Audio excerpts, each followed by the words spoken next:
Hello students. अभी हम acid basis and salt का थर्ड पार्ट पढ़ेंगे, जिसमें हम पढ़ेंगे पीएच के बारे में, यूनिवर्सल इंडिकेटर के बारे में, और what do all acids and bases have in common. मतलब एसिड और बेसिस में ऐसा क्या कॉमन होता है कि जिससे हम कहते हैं कि ये सब्सटेंस एसिड होते हैं और ये सब्सटेंस बेस होते हैं। तो सबसे पहले देखते हैं what do all acids and bases have in common. इसके लिए हम क्या करेंगे, हमने कि सेटअप लिया है, एक एक्सपेरिमेंट करते हैं। हमने ये एक बीकर लिया है, इस बीकर में हमने कॉर्क लिया है, ये कॉर्क, और इसमें हमने 2 आयरन नेल लगा दिए, और इन दोनों आयरन नेल्स के साथ पर हमने एक एक दोनों साइड से 6 वोल्ट की बैटरी को कनेक्ट कर दिया, और उसके बाद हमने इसमें करंट पास किया। इस करंट पास करने से पहले हमने इसमें सबसे पहले डाइल्यूट HCl का सॉल्यूशन डाला। अब जैसे ही हमने इसमें स्विच ऑन किया, ये देखो ये स्विच होता है ये वाला, जैसे ही हमने की ऑन करी, अभी की ऑन है, तो क्या होगा, करंट यहाँ से चलेगा, ये आएगा और ऐसे जाएगा, और ये बल्ब जो है, ये वाला बल्ब ग्लो करना स्टार्ट हो जाएगा। अब सोचने वाली बात है कि यहाँ पे इनमें क्या ऐसा कनेक्शन हुआ यहाँ पर कि ये दोनों आयरन नेल्स से ही तो कनेक्ट था ये वायर, और ये बल्ब कैसे जलने लग गया। इसके लिए glowing of the bulb indicates that there is a flow of electric current through the solution. The electric current is carried through the solution by ions. अब क्या होता है, ये जो करंट इसमें फ्लो हुआ वो आयंस की वजह से हुआ। जहाँ आयंस फॉर्मेशन होगा वहाँ पर करंट फ्लो होगा। अब हमने इसमें HCl डाला था, और HCl H plus and Cl minus ions में ब्रेक डाउन हो जाता है, जिससे यहाँ पे आयंस के थ्रू करंट फ्लो होता है और ये बल्ब ग्लो करना स्टार्ट कर देता है। आई थिंक ये बात आपको समझ में आई होगी। तो जैसे जितने भी एसिड्स और बेसिस होते हैं उनमें आयंस प्रेजेंट होते हैं। What do all acids have in common? अब हमने ये तो समझ में आ गया, हमने पिछला जो ये एक्सपेरिमेंट किया था, अगर हम इसमें HCl की बजाय, ये चीज़ देखो, अगर अभी हमने इसमें डाइल्यूट HCl लिया था, अब हम इसमें डाइल्यूट HCl की बजाय अगर ग्लूकोज ले लेंगे तब भी क्या करंट फ्लो होगा। ग्लूकोज का फॉर्मूला होता है C6H12O6, तब इसमें करंट फ्लो नहीं होगा। क्यों नहीं होगा, क्योंकि ग्लूकोज आयंस में नहीं टूटता। ये ऑर्गेनिक कंपाउंड है, जिसकी वजह से ये आयंस में नहीं टूटता और इसमें करंट पास नहीं होता। अब आते हैं what do all acids have in common. तो ऐसी क्या चीज़ है सारे एसिड्स में जिसकी वजह से हम कहते हैं कि भाई ये चीज़ एसिड है और ये बेस है। हमने कैसे डिफ्रेंशिएट किया, हमने कॉमन प्रॉपर्टीज़ तो कह दी कि वो खट्टा होता है और वो कड़वा होता है और वो हाइड्रोजन आयन को करता है। ये बेस है इसका। A common thing in all acids is that they produce hydrogen ions when dissolve in water. जब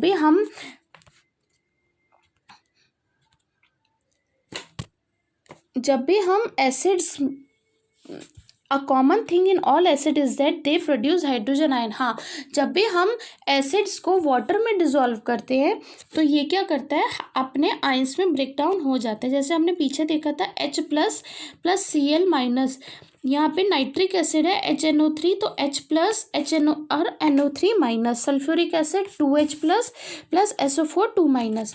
अब यहाँ पे एक चीज़ देखने वाली है, यहाँ भी H बना, यहाँ भी H बना, यहाँ भी H बना। इसका मतलब क्या है, जितने भी एसिड्स होते हैं दे गिव और they produce hydrogen ion when dissolve in water. Whenever we dissolve an acid in water it will give hydrogen ion. ये एक एसिड्स की प्रॉपर्टी है जिसकी वजह से हम कहते हैं कि पर्टिकुलर थिंग इज एसिड। अब आगे देखते हैं बेसिस में। अब हमने एसिड्स का तो पता लगा लिया, बेसिस का क्या है। जैसे एसिड्स हाइड्रोजन आयन देता है, ऐसे ही बेस हाइड्रोक्सिल या हाइड्रोक्साइड आयन देता है। हाइड्रोक्सिल और हाइड्रोक्साइड आयन का फॉर्मूला होता है OH माइनस, OH माइनस। तो जितने भी बेस होते हैं वो हाइड्रोक्सिल आयन देते हैं। जैसे NaOH is equals to Na plus plus OH minus KOH is equals to K plus OH minus magnesium oxide is equals to magnesium hydroxide is equals to Mg2 plus 2OH minus. तो इससे हमने क्या देखा, sodium hydroxide में भी OH, KOH में भी OH और MgOH ट्वाइस में भी OH। इसका मतलब जितने भी बेस होते हैं दे प्रोड्यूस हाइड्रोक्सिल आयन और hydroxide ion when dissolve in water.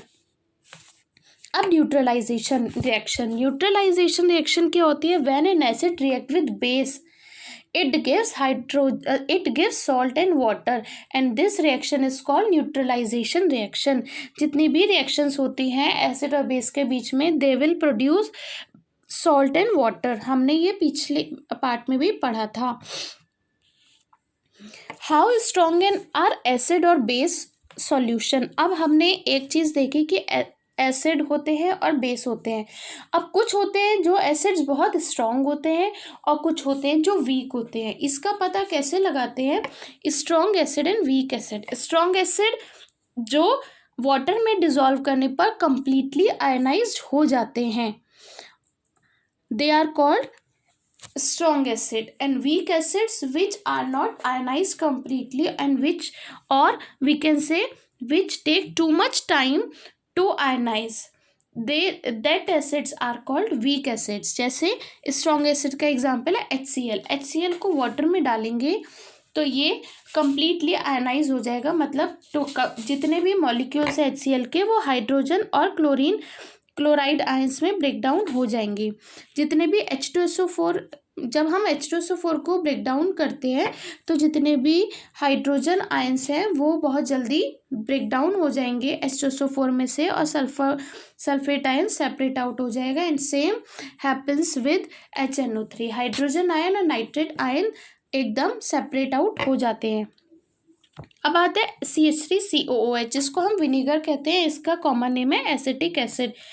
ये वीक एसिड होता है, ये कंप्लीट आयनाइज नहीं होता, इसलिए इसको इस वीक एसिड कहते हैं। ऐसे H3PO4 है जो एक वीक एसिड कहलाता है।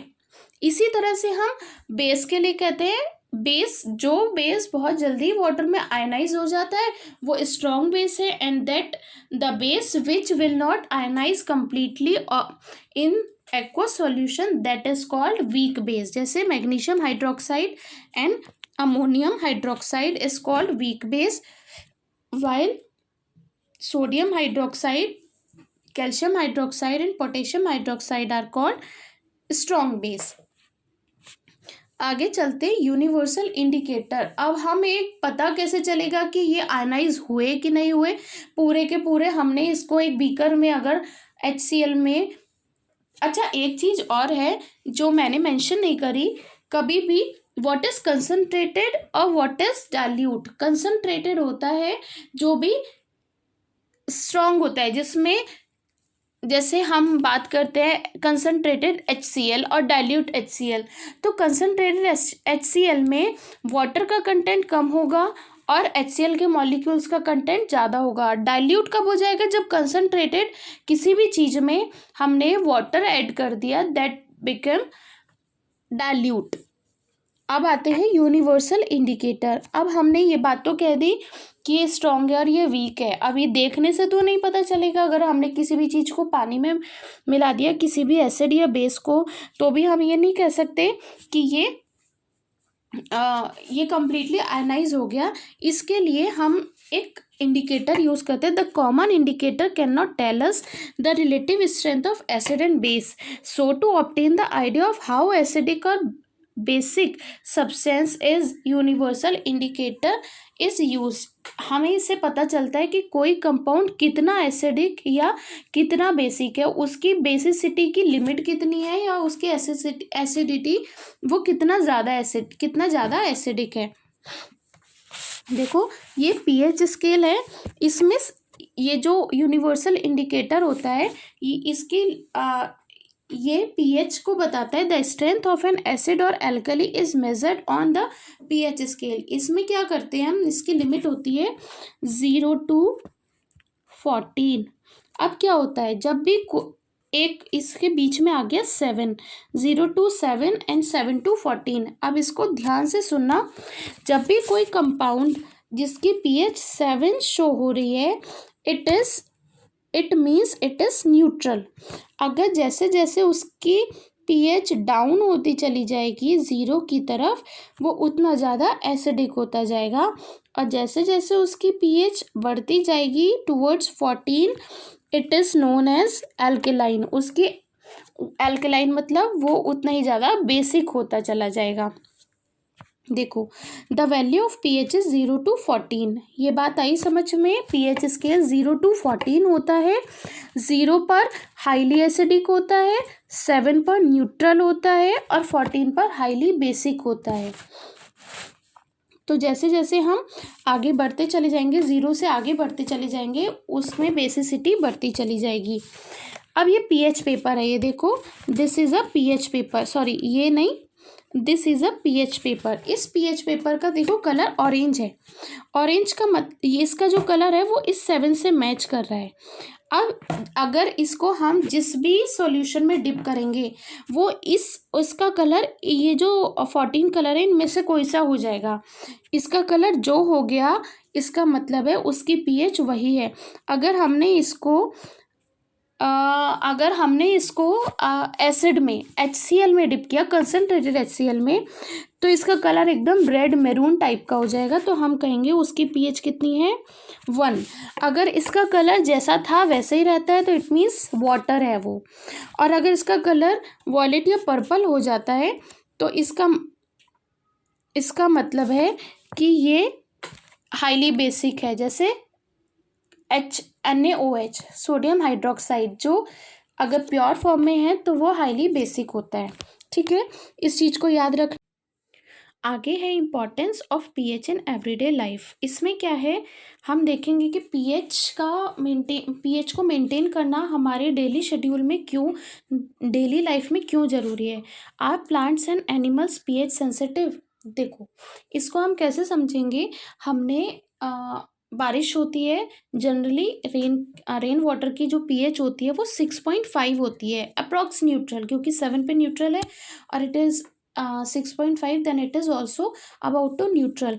अब क्या होता है, जब एनवायरनमेंट में पॉल्यूशन ज़्यादा होता है, तो कार्बन डाइऑक्साइड है। कार्बन डाइऑक्साइड जब एटमॉस्फेयर में प्रेजेंट है और ये कार्बन डाइऑक्साइड रेन वाटर मतलब H2O के साथ मिलकर क्या बनाएगा, carbonic acid, that is a weak acid. अब ये कार्बोनिक एसिड बारिश के पानी के साथ नीचे आएगा। बारिश का पानी और कार्बन डाइऑक्साइड ने मिलकर क्या बनाया, कार्बोनिक एसिड। और ये ज़मीन पर आया, मतलब सॉइल पर आया, या फिर ये गया रिवर वाटर में। अब सॉइल में जाता है तो प्लांट्स के लिए क्या हुआ, वो प्लांट्स की जनरली pH 6.5 to 7 होती, प्लांट्स की नहीं, सॉइल की जनरली pH 6.5 to 7 होती है। अब जब ये बारिश का पानी जो जिसकी pH लगभग 5.5 के आसपास हो गई, अब ये जैसे सॉइल में जाएगा तो सॉइल की pH को डाउन करेगा। सॉइल की pH डाउन होगी तो प्लांट्स के लिए वो सॉइल कैसी हो गई, एसिडिक हो गई। हो सकता है प्लांट उस सॉइल में ग्रोथ ही ना कर, प्लांट की ग्रोथ ही ना हो पाए। इसके लिए क्या करते हैं फार्मर्स, अपने सॉइल में वो कैल्शियम हाइड्रोक्साइड को ऐड करते हैं, जिसको हम पाउडर स्लेक्ट लाइम या कैल्शियम हाइड्रोक्साइड भी बोलते हैं। अब इसको डालते ही, क्योंकि ये बेस होता है तो pH थोड़ी बढ़ जाती है, अप्रॉक्स 6 to 6.5 पहुंच जाती है। और यही हमारा मोटिव होता है। और यही बात आती है वाटर के केस में। अगर यही बारिश का पानी रिवर में या पॉन्ड्स में जाता है, अब उसमें जो भी जितने भी फ्लोरा एंड फौना मतलब प्लांट्स और एनिमल्स जो भी उसमें प्रेजेंट होते हैं, वो उस बारिश के पानी की वजह से जो सॉइल का, रिवर का या पॉन्ड का जो pH डाउन हुआ है, उसमें सरवाइव करने में उन्हें प्रॉब्लम आती है। क्या मतलब है इसका, जो फ्लोरा एंड फौना मतलब प्लांट्स और एनिमल्स जो रिवर में या पॉन्ड्स में प्रेजेंट होते हैं, जब उसमें रेन वाटर आता है, रेन वाटर क्यों, एसिडिक रेन की वजह से वो रेन वाटर की जो पीएच है वो 6.5 के बजाय वो क्या पहुंच गई 5.5। अब वो 5.5 वाला पीएच वाला पानी जब पॉन्ड में या रिवर में आएगा तो उसकी पीएच डाउन हो जाएगी। पीएच डाउन होते ही वो भी एसिडिक हो गया। अब उस एसिडिक की वजह से जो उसमें एनिमल्स और प्लांट्स रहते हैं उनका सर्वाइव करना मुश्किल हो जाता है। और इसको अवॉइड करने के लिए क्या करना होता है, फिर हमें उस पॉन्ड की पीएच को इंक्रीज करना होता है। तो उसके लिए भी हमें अलग अलग तरह से कुछ करना पड़ता है। जैसे गवर्नमेंट टाइम टाइम पर इनके लिए ट्रीटमेंट करती है जिससे कि उनकी पीएच कॉन्टिन्यूस बनी रहे और जो उन जिसमें वो प्लांट्स और एनिमल्स प्रॉपरली ग्रोथ कर पाएँ। आगे है what is the pH of soil in your backyard. अब ये एक एक्टिविटी है जो आपके घर में जो भी आपके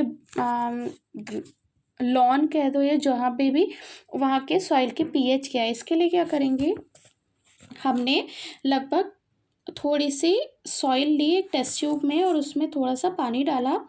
अब उसको अच्छे से मिक्स करने के बाद फ़िल्टर कर लिया। अब वो जो फिल्ट्रेट आया, जो मतलब फ़िल्टर करने के बाद जो हमें लिक्विड मिला, उसको हमने यूनिवर्सल इंडिकेटर पेपर डालकर उसके पीएच को चेक किया और उसकी पीएच जो आई तो उससे हमें पता चल जाएगा कि वह हमारे आसपास के सॉइल की जो पीएच है वो क्या है। अब है pH in our digestive system. बहुत इंटरेस्टिंग है। देखो, हमारे स्टमक में हाइड्रोक्लोरिक एसिड होता है। हाइड्रोक्लोरिक एसिड, इसका मतलब कि हमारे स्टमक की पीएच एसिडिक होती है। क्यों होती है एसिडिक? क्योंकि हम जितना भी खाना खाते हैं वो सब कैसा होता है, उसमें जर्म्स होते हैं। तो हाइड्रोक्लोरिक एसिड का क्या रोल होता है, जितने भी जर्म्स होते हैं ये हाइड्रोक्लोरिक एसिड मतलब एसिडिक एनवायरनमेंट की वजह से वो सब किल हो जाते हैं। दूसरा, हाइड्रोक्लोरिक एसिड एक एंजाइम को भी हाइड्रोक्लोरिक एसिड की वजह से जब स्टमक की पीएच एसिडिक हो जाती है तो वहाँ पर एक एंजाइम सिक्रीट होता है और उस एंजाइम की वजह से हमारे डाइजेशन स्टार्ट हो जाता है। अब क्या होता है, कभी कभी ये एसिड ज़्यादा सिक्रीट हो जाता है, हाइड्रोक्लोरिक एसिड ज़्यादा सिक्रीट हो जाएगा तो क्या होगा, हमें एसिडिटी होगी। हम कहते हैं कि बहुत हार्टबर्न हो रहा है, हमें एसिडिटी हो रही है। इसको अवॉइड करने के लिए या जब बहुत ज़्यादा एसिडिटी हो जाती है तो हम क्या करते हैं, कभी कभी हम इनो पी लेते हैं या फिर कभी कभी हमने देखा है कि कोई डाइजीन पी लेता है या मिल्क ऑफ मैग्नीशिया पी लेता है। क्या होता है वो, दे आर बेस, ये वीक बेस होते हैं जिसको पीने से हमारे ये वीक बेस या फिर बेसिक सॉल्ट होते हैं। जैसे इनो है ये बेसिक सॉल्ट है, मिल्क ऑफ मैग्नीशिया क्या है, बेस है, जिसकी वजह से हमारे स्टमक में जो एसिडिटी हो रही है, अब एसिड ज़्यादा है तो उसको न्यूट्रल करना है तो हमें क्या करना पड़ेगा, बेस को ऐड करना पड़ेगा जिससे कि वो एसिडिटी कम हो जाए।